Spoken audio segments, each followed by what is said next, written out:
Retired Padma Bhushan को माननीय रक्षा मंत्री जी द्वारा सम्मानित किया जा रहा है। Lieutenant general M K. Katiyar, lieutenant general retired Shri Satish Kumar Nambiar ji and major retired R S. Vedi और यहाँ मौजूद सारे ऑफिसर्स, हमारे सभी सम्मानित वेटरन्स, मेरे मीडिया के मित्रों, मैं तो जब नंबियार साहब को और वेदी जी को मैं सुन रहा था तो मैं तो बहुत ही थ्रिल्ड महसूस कर रहा था। और आप सब लोग जो सामने बैठे हुए हैं, मैं सोच रहा था कि क्या परमात्मा ने आपके अंदर जज्बा दे रखा था कि आपने भारत माता के मस्तक को झुकने नहीं दिया। मैं एक बार शीश झुकाकर आप सभी का अभिनंदन करता हूं।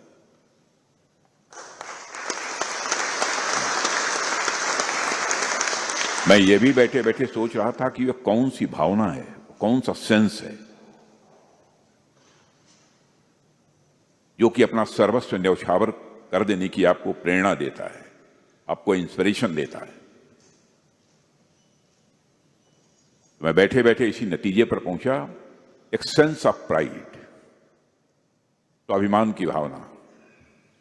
और मैं समझता हूं कि इंसान की सबसे प्रबल, सबसे बड़ी और सबसे मजबूत यदि भावना कोई होती है तो स्वाभिमान की भावना होती है, सेंस ऑफ प्राइड। और ये सेंस ऑफ प्राइड व्यक्तिगत भी होती है। हमें यदि कोई अब शब्दों का प्रयोग कर दे, हमारा सेंस ऑफ प्राइड जाग उठता है और उससे हम दो दो हाथ करने के लिए तैयार हो जाते हैं। वैसे ही हमारे राष्ट्र की सीमाओं पर यदि विदेशी ताकतें आंख उठाकर देखने की जरूरत करती हैं, तो हमारे अंदर का नेशनल प्राइड, राष्ट्रीय स्वाभिमान का भाव ये जाग उठता है और हम अपना सब कुछ न्यौछावर कर देने के लिए तैयार हो जाते हैं। तभी तो हमारे जवान, हमारे अधिकारी उसी राष्ट्रीय स्वाभिमान की भावना के कारण चिंता नहीं करते कि मेरा क्या होगा, मेरे परिवार का क्या होता है, शहीद हो जाते हैं। और मेरा सौभाग्य है कि मैं इस कार्यक्रम में मौजूद हूं। इस कार्यक्रम के इस स्वरूप के बारे में मुझे बहुत अधिक जानकारी नहीं थी, लेकिन यह था कि कोई कार्यक्रम होने वाला है जिसमें आप सब यहां आने वाले हैं। और आप सबके बीच आना, मैं समझता हूं कि मेरे जिंदगी का एक बहुत ही सौभाग्य का क्षण है, ऐसा मैं मानता हूं। और मैं कह सकता हूं कि राष्ट्र की मिट्टी को आप सब ने अपने पसीने और खून से सींचा है। 1965 के युद्ध में आप सब ने जो शौर्य और पराक्रम दिखाया है वह इनक्रेडिबल था। और रक्षा मंत्री के रूप में आज मैं कृतज्ञ राष्ट्र की ओर से आप सभी की वीरता को नमन करता हूं। 1965 का वार सिर्फ एक छोटा मोटा यह वार नहीं था, बल्कि यह भारत की ताकत की एक परीक्षा थी। और उस दौर में जो परिस्थितियां थी उसे देखते हुए पाकिस्तान ने यह सोचा, इनफिल्ट्रेशन से और गुरिल्ला टैक्टिक्स से और अचानक हमलों से वह भारत को डरा देगा, तो वह भारत को पीछे कर देगा। और हमारे दुश्मन यह जानते नहीं थे कि भारत की मिट्टी में पला हर जवान इस भावना के साथ पला होता है, इस भावना के साथ बढ़ा होता है, चाहे कुछ भी हो जाए, लेकिन इस देश की सॉवरेनिटी और इस देश की इंटीग्रिटी पर वो किसी भी सूरत में आंच नहीं आने देगा। और आप में से कई साथी उस दौर में बैटलफील्ड में मौजूद थे और आपने तो फेस टू फेस कॉम्बैट भी देखा है और आपने अपनी आंखों से युद्ध का असली चेहरा देखा है।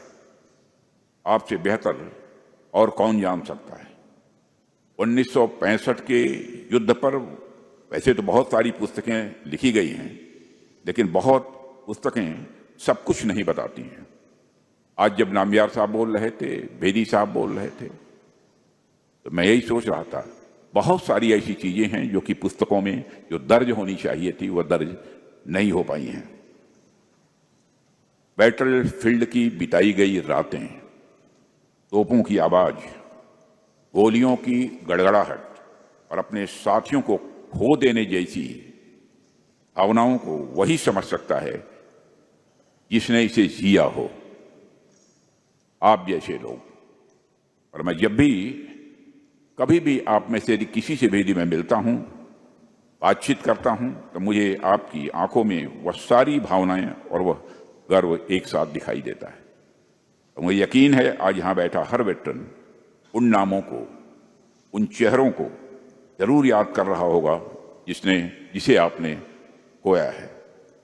लेकिन उन यादों के साथ ही दिल में एक आवाज भी गूंजती होगी कि उनकी शहादत व्यर्थ नहीं जाएगी, भले ही आज आपकी उम्र क्यों न बड़ी हो गई हो, लेकिन फिर भी ये जज्बा आपके अंदर होगा, मैं जानता हूं। और आज मैं आपकी आंखों में देखकर वीर गति जिन हमारे अधिकारियों ने, जवानों ने प्राप्त की है, उनकी स्मृति को, उनकी याद को मैं नमन करता हूं। 1965 का युद्ध हमारे लिए आसान नहीं था। पाकिस्तान ने इन्फिल्ट्रेशन कराई, लोकल लोगों को भड़काने की कोशिश की, लेकिन आप सब ने, हमारे वीर जवानों ने उनकी हर चाल को विफल कर दिया था। और इस युद्ध के दौरान अनेक ऐसे बैटल्स हुए जिन्होंने इतिहास में अपना नाम दर्ज करा दिया। बैटल ऑफ फिलोरा में हमारी आर्म्ड फोर्सेस ने जो पराक्रम दिखाया, उसने पाकिस्तान की हिम्मत तोड़ दी। इसके अलावा बैटल ऑफ चामिंडा की लड़ाई तो दुनिया की सबसे बड़ी टैंक बैटल्स में गिनी जाती है। वहां भी आपने साबित कर दिया कि युद्ध टैंकों से नहीं, बल्कि हौसले और डिटर्मिनेशन से ही जीता जा सकता है। 1965 के युद्ध का जिक्र हो और बैटल ऑफ असल उटर का जिक्र न हो, ऐसा भला कैसे हो सकता है। वहां हमारे वीर अब्दुल हमीद ने अपने अकेले साहस से टैंकों की पूरी कतार को जला डाला था। और उन्होंने हमें सिखाया था कि bravery is not about the size of the weapon, it is about the size of the heart.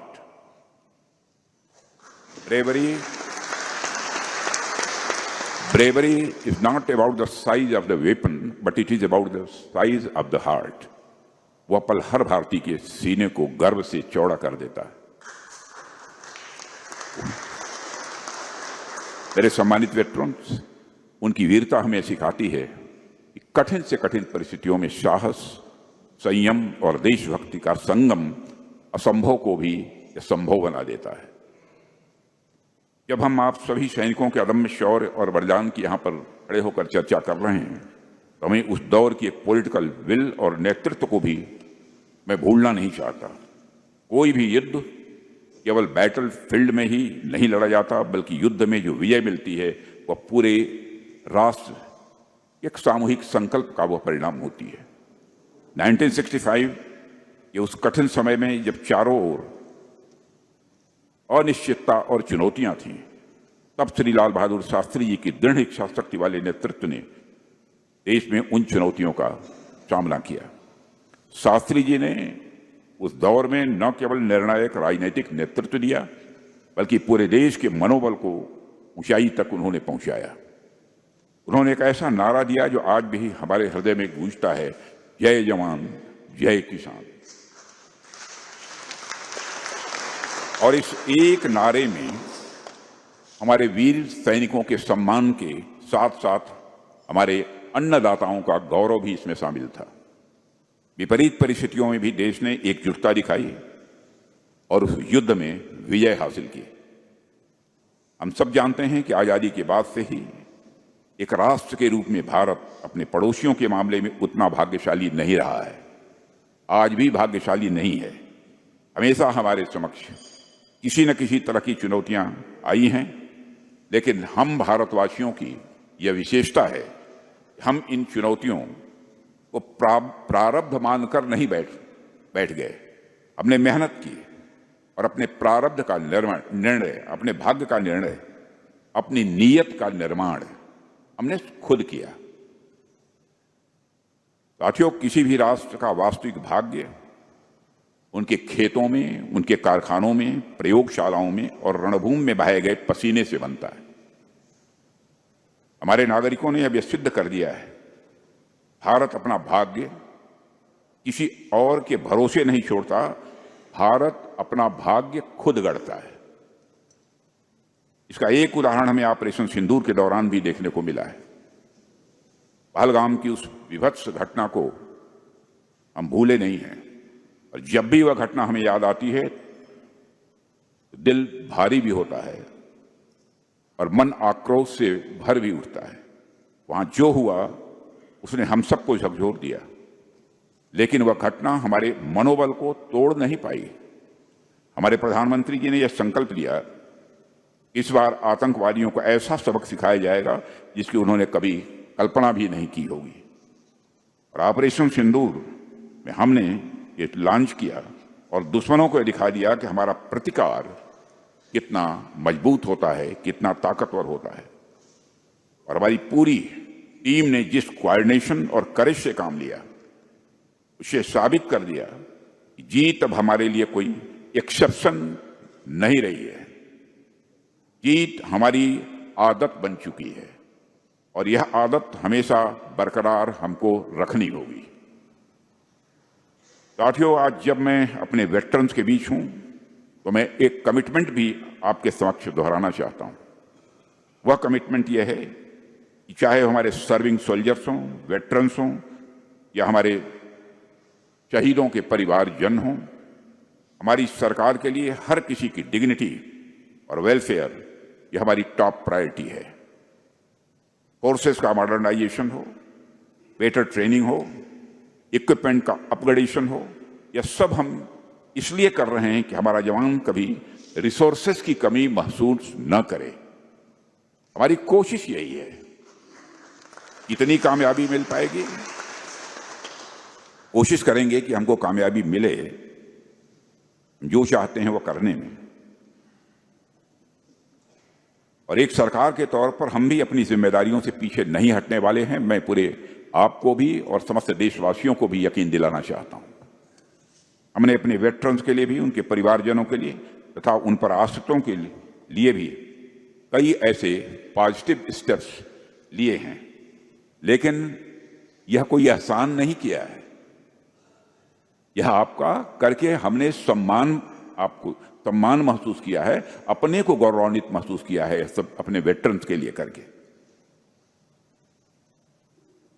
और मैं उन सारी स्कीम्स की यहां पर बहुत डिटेल में जाकर चर्चा करने का कोई औचित्य नहीं है। जो चीज हो गई वो हो गई है। और आज के अवसर पर मैं पुनः आप सबके प्रति हृदय से सम्मान व्यक्त करते हुए परमात्मा से यही प्रार्थना करता हूं कि हमें इतनी शक्ति दे, इतना सामर्थ्य दे कि हम आप सबके लिए, अपने बलिदानियों के लिए कुछ न कुछ जब भी आवश्यकता हो करते रहें, और करते रहने का यह जज्बा मेरे अंदर सदैव बना रहे। मैं आप सभी की वीरता को नमन करते हुए देशवासियों को एक बार फिर से 1965 के युद्ध की विजय स्मृति की बधाई देते हुए अपना निवेदन यहीं समाप्त करता हूं। आप सबको बहुत बहुत धन्यवाद।